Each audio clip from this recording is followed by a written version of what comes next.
Midi 30 partout en Côte d'Ivoire. Bonjour et merci de toujours suivre l'édition de la mi-journée sur RTI2, la chaîne la plus proche des populations.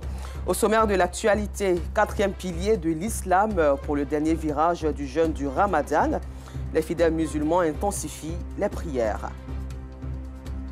Et puis toujours en Côte d'Ivoire, lutte contre la maladie à Covid-19. Le Conseil national de sécurité a levé l'état d'urgence hier mercredi 12 avril. Encore merci de votre fidélité au temps d'information sur RTI2. Depuis 1h du matin, les fidèles musulmans ont pris d'assaut les mosquées pour glorifier Dieu afin de bénéficier des acquis et des 10 derniers jours du Ramadan, que ce soit dans les mosquées, à la maison ou au bureau. Aucun fidèle ne veut terminer ce mois sacré sans multiplier les actes d'adoration. Dans la nuit ou dans la journée, chaque temps libre est une occasion pour la communauté musulmane d'intensifier les prières et les bénédictions pour se faire pardonner les péchés afin d'avoir une place au paradis. Clément Boko et Enza Traoré nous font le compte-rendu. Nous sommes au Remblai, dans la commune de Koumassi. À 1h du matin, les fidèles et l'imam de la mosquée Al-Hijra sont en pleine adoration ce 21e jour du mois de Ramadan. Une manière pour eux de bénéficier des mérites des 10 dernières nuits qui sanctionnent ce mois de pénitence. Selon les enseignements du Coran, parmi ces nuits méritoires se trouve la nuit du destin, une nuit sacrée pour la communauté musulmane. Chaque fidèle est tenu de rechercher cette nuit car elle équivaut à 1000 mois d'adoration. Donc il est assez important pour le croyant qui a jeûné le mois de Ramadan de venir à la prière au cours des 10 dernières nuits pour rechercher ses mérites. Si ces fidèles ont choisi la mosquée pour invoquer leur Seigneur, ce n'est pas le cas pour Azoumana Ouattara. Il prend ses ablutions et fait ses prières à son domicile, se privant de tout sommeil.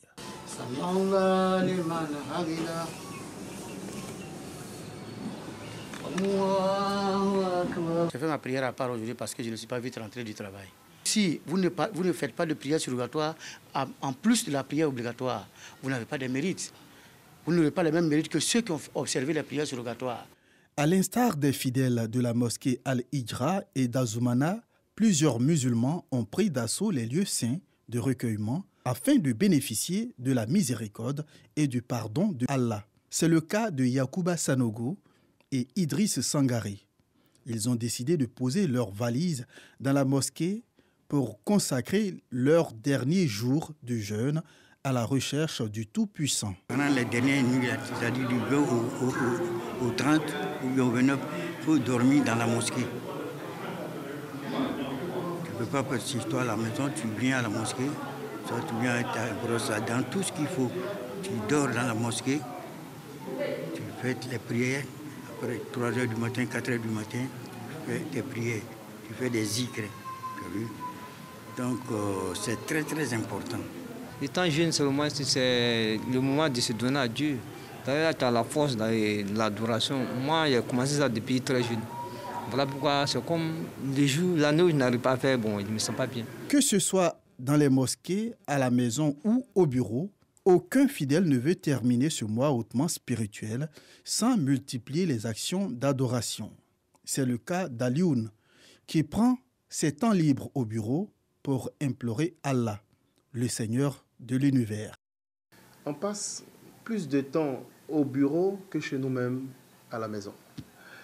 Alors, moi, c'est dans ce sens que, à chaque fois, quand j'ai un bout de temps, je fais des prières surrogatoires, car c'est une recommandation coranique. Cet engouement spirituel accentué dans cette période suscite des interrogations sur l'importance des 10 derniers jours du Ramadan. Aïcha Siddiq, qui disait comme ça dans son hadith rapporté, que le prophète alayhi salatu wassalam demandait à sa famille de se mobiliser pendant les 10 dernières nuits du Ramadan. Allah dit ceci à son messager, que nous avons fait descendre le Coran dans la nuit du destin. Si vous voulez bien, les 10 dernières nuits du Ramadan, si cela vient s'ajouter sur le hadith de Aïcha, c'est une manière de dire que la nuit du destin peut être la 27e nuit, comme ça peut être parmi les 10 dernières nuits du mois du Ramadan. Quelles sont donc les actions que le fidèle musulman doit mener pour bénéficier des acquis de ces jours. Tu as un programme qui te permet d'être avec la djama dans la mosquée pour assister à la prière en commun. Tant mieux. Dans le cas contraire que tu es seul, mais c'est ça là même que Dieu recommande. Tu es seul dans ton bureau et tu es en contact avec Dieu. Pendant que vous êtes assis dans la mosquée, vous êtes en train de regarder des images et faire des choses. Et il faut éviter pour qu'on soit en communion avec Allah subhanahu wa ta'ala pendant les 10 derniers jours. Mais il faut être généreux aussi. Mais on est généreux dans le mois du Ramadan, oui. Mais il faut aller au-delà. C'est même recommandé de payer sa zakat pendant ce moment-là. Les 10 derniers jours du Ramadan sont des périodes où la communauté musulmane intensifie les actions d'adoration et de bénédiction pour demander l'expiation des péchés afin de décrocher une place au paradis.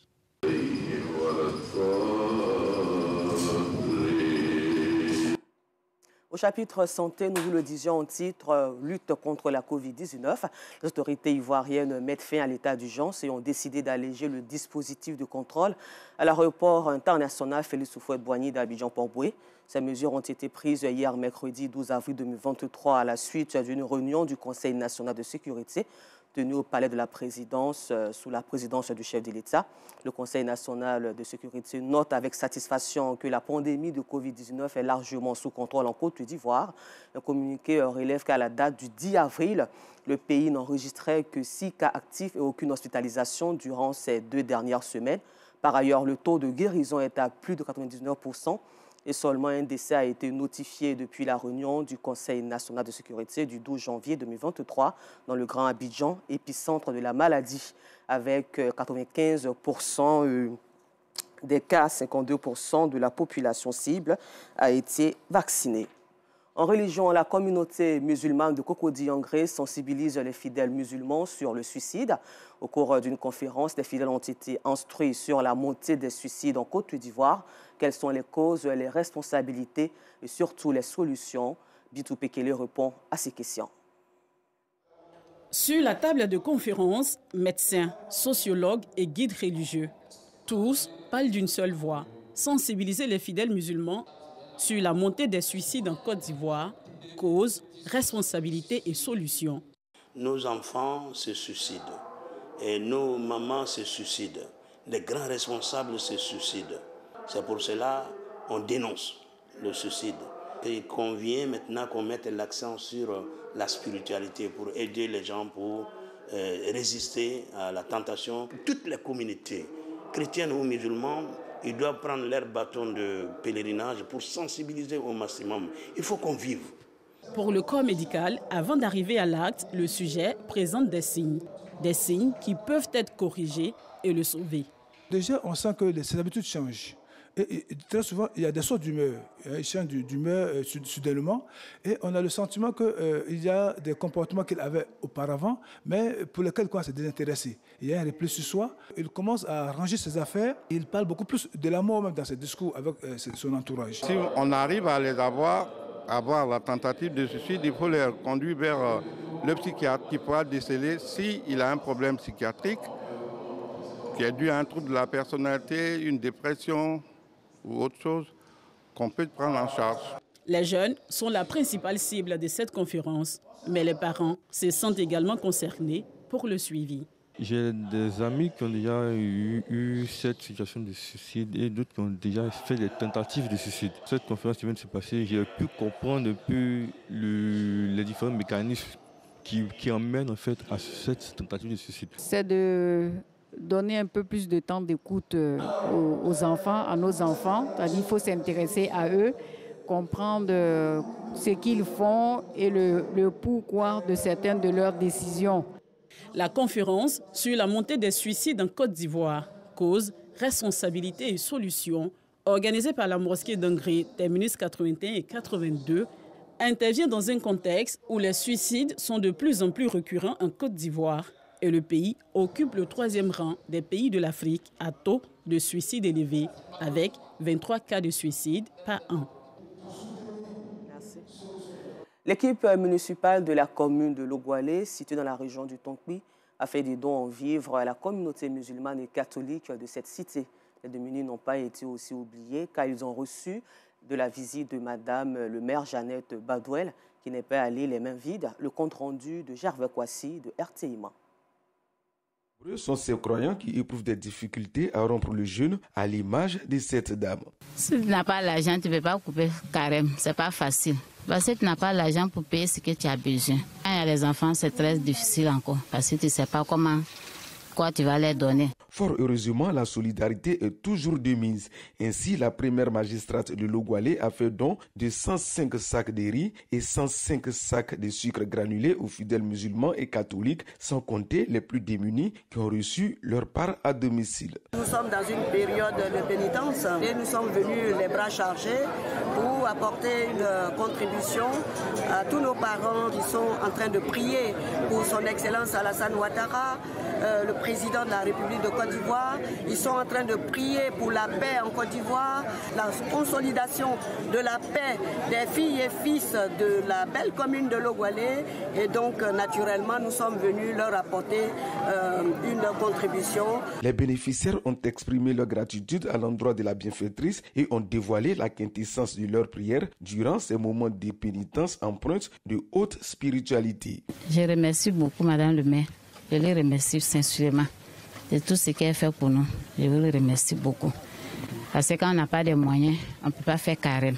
Vraiment, ce que nous disons à Allah, que Dieu nous aide beaucoup, qu'il nous donne la santé, moins de problèmes, et qu'il nous guide sur le droit chemin. Dit Madame le maire, Batuel, on doit toujours prier pour elle, mais toujours. On confie toute la destinée de la Grande République de Côte d'Ivoire au bon Dieu pour que le Seigneur exauce notre prière, pour nous apporter joie, prospérité, santé de fer à tout le monde. Dans quelques mois seulement, nous serons dans la période électorale. Alors nous demandons au bon Dieu, en tout cas, de veiller sur Logoualé pour que ces élections se passent dans toute transparence et que tout le monde soit content de leur élu. Madame le maire de Logoualé, Jeannette Badouel, a promis visiter encore les familles musulmanes démunies à la veille de l'Aïd el-Fitr ou, si vous le voulez, de la fête du Ramadan. Retour à Abidjan où au chapitre éducation, les écoliers de Makuri sont allés à la découverte du cacao le samedi 1er avril. Loin d'être un poisson d'avril, a été plutôt une journée très enrichissante pour eux. Et ils ont été enseignés sur les valeurs du cacao ivoirien. Cette cérémonie s'est déroulée à Anoumambo, sans fil, où les élèves de l'école LG School en particulier ont beaucoup reçu sur les vertus du cacao. Les détails de Clément Boko. C'est dans l'allégresse que les écoliers de l'établissement El Giré School, dans la commune de Marcory, précisément au quartier Anoumambo, sont allés à la découverte du cacao ivoirien. L'initiative est du docteur Karim Ouidraogo Mathieu, par ailleurs pasteur de l'église des Assemblées de Dieu du dit quartier. Une caravane sur les valeurs du cacao ivoirien, dont le thème de cette première édition est le cacao, valeur intrinsèque de l'agriculture ivoirienne. J'aime le cacao parce qu'avec le cacao, on obtient du chocolat. Mon chocolat préféré est le chocolat au lait. Je prie à la population ivoirienne de ne pas détruire le cacao parce que c'est notre richesse. Pendant plusieurs heures, les enfants ont été instruits sur la culture du cacao qui a fait de la Côte d'Ivoire une référence dans le monde agricole. Dans ce riche secteur, nous avons opté pour le cacao, une fierté et une valeur sûre. C'est cette raison qui nous a poussé à initier cette année un festival dénommé FCG pour mieux faire connaître ce produit et transmettre sa pérennisation à la génération future. Ce festival exclusivement dédié aux enfants, dont le but est d'égayer nos enfants, mais aussi de leur inculquer des valeurs. La cérémonie s'est achevée avec des danses et des sketchs liés aux dégâts constatés dans les plantations suite aux feux de brousse. Et puis hors de chez nous, sachez que des affrontements entre tribus arabes et non arabes au Darfour dans l'ouest du Soudan, frontalier du Tchad et de la Centrafrique, ont fait au moins 24 morts et des milliers de déplacés ces derniers jours. Merci et bonne suite de programme sur RTI2, la chaîne la plus proche des populations.